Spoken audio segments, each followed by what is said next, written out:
Men fikk han penger til det? Ja, han må jo det da. Han sa ikke så mye, jeg tror kanskje han ville si det selv. Han spurte om du kom til å være her. Okay. Did you see it? There was something there. How do you make a film about something the characters refuse to talk about? In relationships, pain that goes unacknowledged can sometimes form an object that obscures our vision, making it difficult to see each other for who we really are and communicate. But how do you make a movie about something the characters themselves don't understand? This is what Sentimental Value, the latest film from Joachim Trier, who you probably know for The Worst Person in the World, explores with beautiful subtlety and nuance. The film uses deft cinematography and a meta-modern narrative to bring you into the experience of this family as they try to connect and confront their shared pain. I was lucky enough to get to see it premiere this week at the Cannes Film Festival, where it instantly became one of the favorites of the fest and a movie which I'm confident will be one of the best of 2025. This is Cannes, one of the largest film festivals in the world, and I'm here for 12 days to watch what will be some of the most notable movies of 2025. For example, last year, Anora won the grand prize here at Cannes, the Palme d'Or, before going on to later sweep the Oscars. So being here is a great opportunity to get a preview of the year to come in cinema. Cannes is a massive, sprawling festival. There are 22 films in competition competing for the grand prize, which this year included some of my most anticipated films of the year, like Ari Aster's Eddington, Wes Anderson's The Phoenician Scheme, Kelly Reichardt's The Mastermind, and Richard Linklater's film Nouvelle Vague. On top of that, there's 5 other categories with a total of 51 other films that screen, as well as screenings of classic movies. It's literally impossible to see it all. To attend Cannes is to enter a whirlwind of international cinema. You try to see as much as you can, scrambling to eat and sleep in the moments in between, but for every screening you attend, it feels like there are 2 more incredible films that you missed. So join me as I spend 2 weeks watching the best of world cinema, and let's talk about which of the films from Cannes I think you'll want to watch in the year ahead. This video is brought to you by Mubi. Watch a curated selection of great movies from past Cannes festivals with your free trial at mubi.com/ThomasFlight. In a few hours, I'm gonna go into the Ari Aster film, Eddington. I'm excited to see what it's like. Is it gonna be my favorite film this year, or... Going into the festival, there were a lot of movies from great directors that I was very excited to see, including Lynn Ramsey's Die My Love and Julia Ducournau's Alpha. But while I enjoyed these, many of my most anticipated films didn't end up blowing me away, and a few left me wanting slightly more. The biggest of these was probably Eddington from Ari Aster. Aster is one of my favorite horror directors and has a unique directorial voice, so I thought maybe his panic attack COVID-era satire would end up being one of my favorites of the festival. When I walked out of the screening, the reaction from the other critics I spoke with was pretty mixed. Some hated it, and I definitely wasn't in that camp, but I had a hard time unabashedly loving it either. Ari Aster takes us on a tour through COVID-era America using the lens of a small-town western. Some of the European critics there wanted to know what the Americans at the festival thought of the film, and we expressed the discomforting reality that while much of the movie is certainly over the top, by the standards of America in the last 5 years, it doesn't feel that unrealistic. What the movie succeeds at is holding up a mirror to and capturing the feeling of the social media-fueled polarization that it feels like has set the tone for life here the past 5 years. There are some fantastic performances, including I think Austin Butler again stealing the show with a fairly small part. And like with Beau is Afraid, Aster again captures the anxiety-provoking feeling of being trapped within insanity with no escape. I wrote this film in a state of fear and anxiety about the world. Where I was left wanting more, though, was where Aster takes us from here. There may be a cathartic value in simply reliving COVID-era Americana absurdism, but if I'm going to relive that time, or if it's going to be milked for all its horror and entertainment value, in some ways I hope to be left with some new insight or understanding of what's being depicted. There's definitely a value to an artist holding up a mirror to things without providing a way out. And maybe part of the horror here is that there doesn't seem to be a clear way out in reality either. But as I thought about the film and discussed it with others, I couldn't help feeling like I wanted more and thinking that maybe there was a missed opportunity here for something more profound. That said, if you're a fan of Beau is Afraid or Astor's work in general, this will probably be one of the most talked about movies this year, so check it out so you can formulate your own opinion and be an informed member of that discussion. Let's shift our attention though to the movies I'm excited to recommend. The unfortunate thing about end of the year lists is that by the time I mention the films, most of them have come and gone from theaters, which is often the best place to see them. So the big benefit of going to a festival like Cannes is getting to catch some of these lesser known but incredible films so that I can recommend them to you in time for you to catch them as they're coming out. I watched over 20 movies, way too many to talk about here, so if you want to see my full rundown, you can find that on my newsletter or Patreon, which I'll link to in the description below. I came to Cannes looking for movies that would surprise me, transport me to a new place, be emotionally evocative, showcase innovative filmmaking, or just be wildly entertaining. Here are the movies that checked one or more of those boxes for me, which I think you should check out. Let's start with some honorable mentions. Urchin was the directorial debut from actor Harris Dickinson, who I first caught wind of at Cannes a few years ago when I watched The Triangle of Sadness. I'm always fascinated to see actor to director transitions. They don't always work, but this one definitely did for me. I really enjoyed Urchin. It feels very Safdie Brothers inspired, but Dickinson still manages to find his own unique voice beyond that. It follows a kind of hard-to-love character as he tries to get his life together, deal with addiction, and get off the streets, but I found myself rooting for him and wanting him to succeed anyway. I'm excited to watch it again, and I left hoping that Dickinson continues to direct and develop his directorial voice. I missed Scarlett Johansson's debut, Eleanor the Great, although I heard it was good, but I did catch Kristen Stewart's The Chronology of Water. This is based on a memoir from Lydia Yuknovich, and it has a fractured, visually poetic style that follows the lead, played powerfully by Imogen Poots as she tries to move through and deal with her traumatic childhood. While the directing is a tad heavy at moments, I was impressed that Stewart did not play it safe at all. While a lot of movies I saw at the festival really captured me at the beginning and then felt like they faltered by the third act, this movie did the opposite. I was unsure of it at first, but by the end, it had really won me over, and it was one of my favorite endings of the festival, one that really resonated with me emotionally. I also really enjoyed The Love That Remains, a new film from Hilnir Pálmason, the Icelandic filmmaker who directed Godland, one of my favorite movies of 2023. This movie is very different from that one. It's a quiet, pastoral contemplation of nature, beauty, family, and love. There are 3 children, a dog, some chickens, a mother who's an artist, and a father who works on a fishing boat. And not a whole lot happens. We follow their quiet, beautiful life, and the parents work through a separation. The focus here is beautiful, lingering moments of nature, family interaction, the stuff we often let pass us by way too easily. It was a soothing movie to watch. Even its more dramatic moments were kind of surreal, funny, or almost endearing. I look forward to watching it again when I need a break from the breakneck pace of life, or just to be reminded of the beauty I don't want to take for granted. Cinema as metamodern mythology, cinema as fairy tale, all of film history packed into a single film before blowing it all to pieces at the end. That's the incredible ambition of Chinese filmmaker Bi Gan's Resurrection, which was easily the most insanely stylistically bold film I saw at the festival. It takes us through a series of dreams dreamt by a monster whose insides contain reels of film.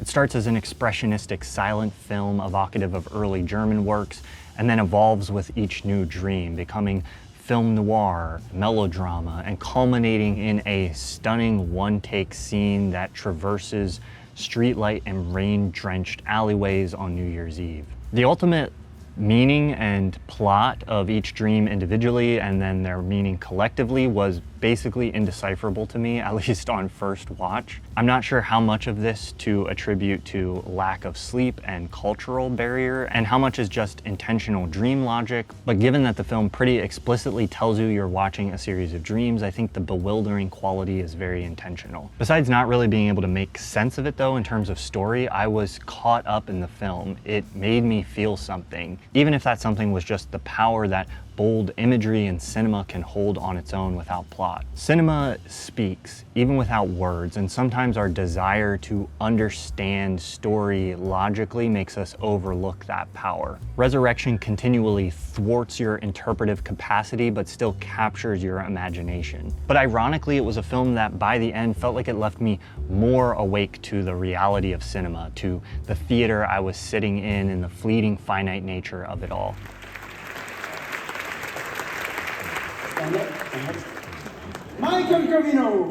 Definitely the most entertaining screening of the festival for me was the premiere of Michael Covino's new film Splitsville. The audience, which included Jason Momoa, Ari Aster, and Sean Baker, truly loved this well-crafted romantic comedy about two couples in a sort of love triangle. I'm not exaggerating when I say the laughter was uproarious.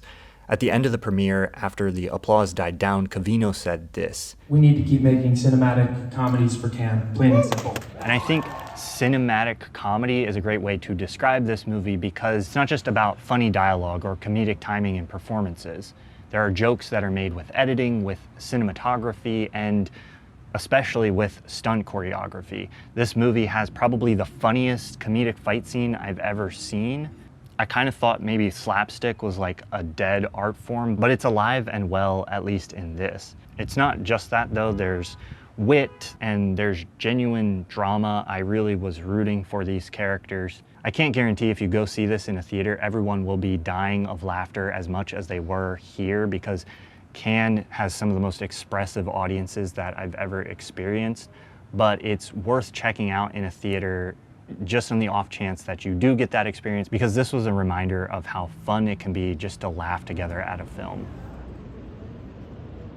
We just walked out of a very bleak Russian dark comedy. Do you think it was like it definitely had comedic elements. Yeah.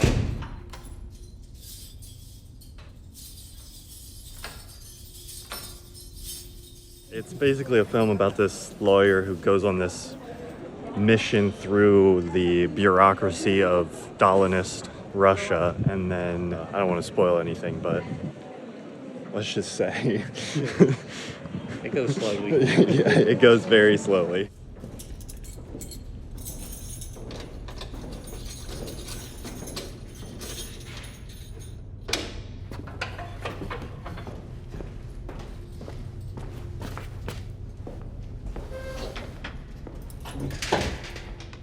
Now let's get to my true favorites, the best of 2025. I flew in overnight, barely got any sleep, went straight to a screening of 2,000 Meters to Andriivka. The very first film I saw was easily the most intense. Director Mstislav Chernov won Best Documentary for his last film, 20 Days in Mariupol. This is a brutal and unflinching look at combat, why these soldiers fight, and how they try to find meaning within this hellish landscape. It's an incredibly relevant account of the invasion of Ukraine, which will give you a better understanding of what's happening there. But the story is also grounded within the timeless story of violent conflict over land that's been happening for thousands of years. I find it a little disheartening that people will flock to see a movie like Civil War, which attempts and I think fails to try to showcase the value of war journalism, while the actual truly important works of that journalism will often go overlooked. I think this will probably be one of the most significant documentaries of the year, and it's one I highly recommend you check out, although fair warning, it is graphic and not for the faint of heart.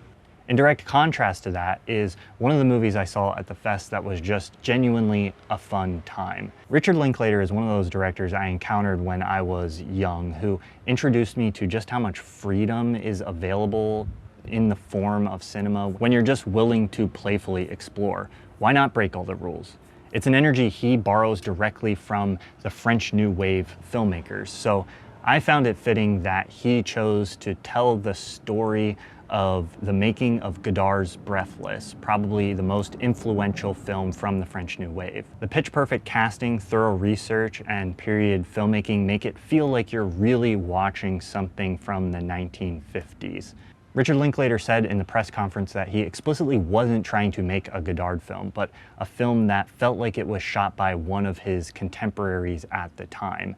That he didn't want the movie or the characters in the film to feel like they understood the significance and influence of what they were doing. And I think that's the way to approach the film. A lot of people will want this to be something more than it is, which is essentially a Richard Linklater hangout movie about making a film set in the 1950s. Watching this at Cannes in an audience of about 1,000 critics was a wild and interesting way to experience the film. It literally opens with scenes of critics attending Cannes. You could almost see this as pandering, except for the fact that Godard looms so large as a figure for many critics that making a movie about him which actually makes those people happy is quite the challenge. And I find it really funny how precious a lot of critics are with Godard. One critic leading the screening said, "He's rolling in his grave," and I'm kind of like, I don't know, let him roll. It's good exercise, and besides, Godard's whole thing was being totally unprecious about cinema, so why should we be so precious in trying to protect him as a figure? To be clear, I don't think the movie's disrespectful. I think critics are just hard to please. I doubt this will have a huge audience outside of committed film lovers, but I really see this becoming an enduring cult classic. It sounds like it's going to be out this October.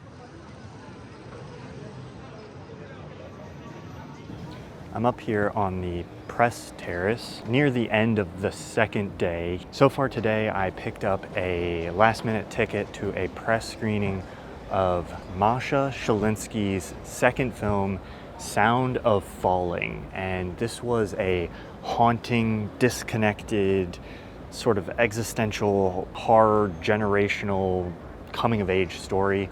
Very poetic, evocative of like Tarkovsky, even David Lynch in some ways. I found it very beautiful and arresting, one that I feel like I need to see again to really get a handle on. This movie is asking you to kind of sit with it in a quiet space, which, you know, this is not a quiet space. It looks very peaceful, but trust me, it's not.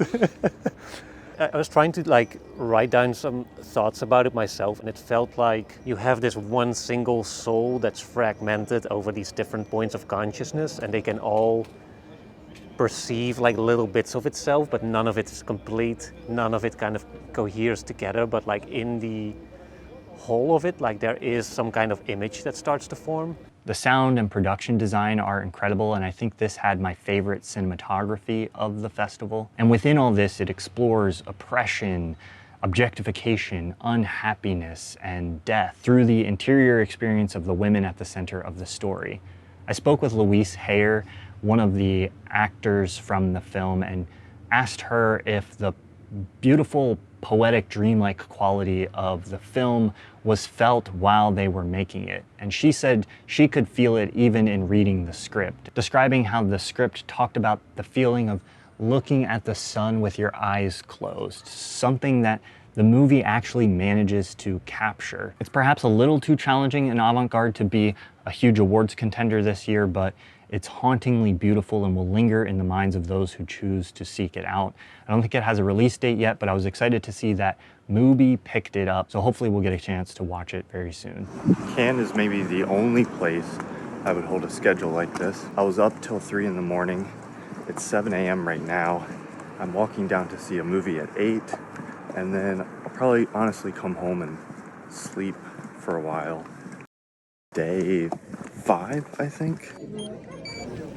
Part of what I love about the festival and international film in general is when a filmmaker gets to introduce you to their country through their own perspective. You know what? Go and wear your clothes. You are following me to Lagos today. This is done with a lot of warmth and care and attention to craft by Akinola Davies Jr., whose debut film, My Father's Shadow, became the first Nigerian film to premiere at Cannes. The movie is set with an election crisis as the backdrop, but the core narrative surrounds two brothers who get the rare opportunity to spend the day with their father. It's a beautiful, touching film, really well made. I highly recommend it. It doesn't have a release date yet, but it was also picked up by Mubi, and I'd love to see this be an awards contender for later this year. میگم دوز این داروی شاید زیاد بوده کارشو ساخته. نیم ساعت پیش چکش کردم. الان فقط باید منتظر باشی. Not many directors have been banned from filmmaking, imprisoned for their filmmaking, and then continued to work secretly and illegally in spite of that. That's what Iranian filmmaker Jafar Panahi has been doing for almost a decade in order to defy government censorship. His films during this period of clandestine filmmaking have been inventive, often pseudo-documentaries that make incisive political commentary while still somehow continuing to be entertaining, often maintaining a sort of playful exploration. I think Jafar Panahi is one of the boldest, bravest, and most interesting filmmakers working right now. I very recently fell in love with his work, and I found it was just an accident. His latest film, which played at Cannes this year and ended up snagging the Palme d'Or to be one of his most compelling recent films. In many ways, without so much of a meta layer, it's a more straightforward narrative from Panahi than we've been used to, but its political statement feels bolder and more provocative. It's about a man who recognizes and then kidnaps a member of the regime's secret police who tortured him and ruined his life years ago. It becomes an almost dark comedy of errors about how the kidnapping proceeds, but it still thoughtfully and dramatically explores the central moral dilemma before delivering one of the most powerful and sharpest endings of the festival. I'm on day 7 of the festival now, and I'm starting to think about not just the individual movies I'm watching, but what these movies are representing, what the future of cinema looks like. The future of cinema is international. You're seeing so many beautiful films from so many different countries. Just drives home the fact that this is a world art, and the best up-and-comers now are not in the United States. And the United States will continue to be, you know, a dominant player in the film and cinema scene for a long time to come, but they're not going to be just at the top of the hierarchy indefinitely forever. I love this about Cannes, and I think it's something that we should embrace and not try to run away from. I think we should embrace cinema as a world art because I think that's where the future of the art form lies.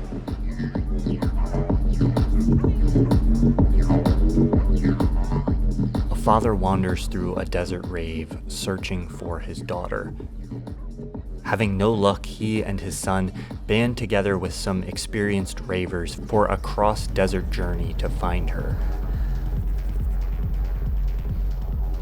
There's little plot to speak of in Sirat, or at least what plot I could speak of would spoil too much, but I don't need to talk about it because what's impressive here is not so much the plot as the atmosphere and construction of the film, which I was completely enraptured by. The film opens with an epigraph that defines Sirat as the bridge between heaven and hell, which is thinner than a hair and sharper than a sword.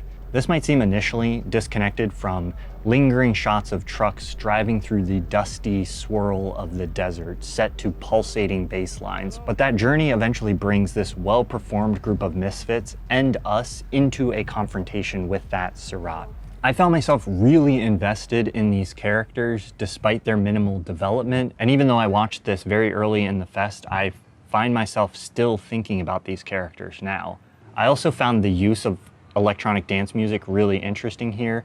The film taps into its trance-like, spiritually evocative character that rave culture values it for. There are these people who go into the desert or a warehouse, take drugs, and dance for hours to the pulsating beat of a drum in search of a loss of self. And this movie kind of asks us what happens if that sense of loss becomes real. How do you grapple with that? It makes some very bold narrative choices, which will definitely lose some people, but this movie momentarily crushed a piece of my soul, swept me up, transported me to somewhere that felt completely new and otherworldly, before grounding me again at the end with a scene that felt like it placed everything within a larger context. I can't wait to see this again in theaters, especially with a good sound system. It's one of my favorites of the festival, a strong contender for being one of my favorite films of the year. It doesn't have a release date yet, but I'm hoping it will drop before too long so that I can go on this journey again. While sentimental value didn't have the youthful punch of The Worst Person in the World, that felt totally intentional. This is a much more mature, nuanced, developed drama about communication, art, and what it means to have a home. Stellan Skarsgård is magnetic as an aging director who's trying to make a movie about his mother that stars his daughter. But this isn't a movie about filmmaking that just exists as a backdrop. It really wants us to try to understand these characters and how they manage or fail to connect with each other. This entire cast is great and has some of the more subtle, nuanced performances that I've seen in a while. And Trier's direction is confident and incredibly precise without ever feeling stuffy or constrained. The ending of this had me glued to the screen, really aching for these characters to find what they're looking for. There isn't a set release date yet, but Neon picked it up, so I'll be excited to see it for a third time once it comes out.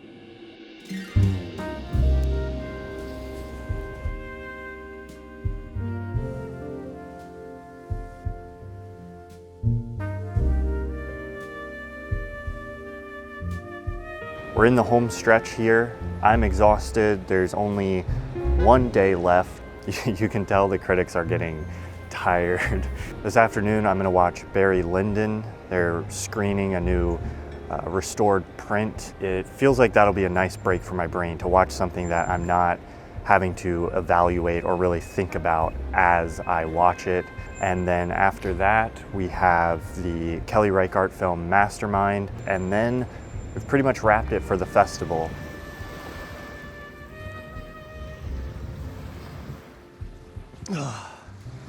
So I'm sure at this point you're wondering, how and when do I get to be able to see these movies?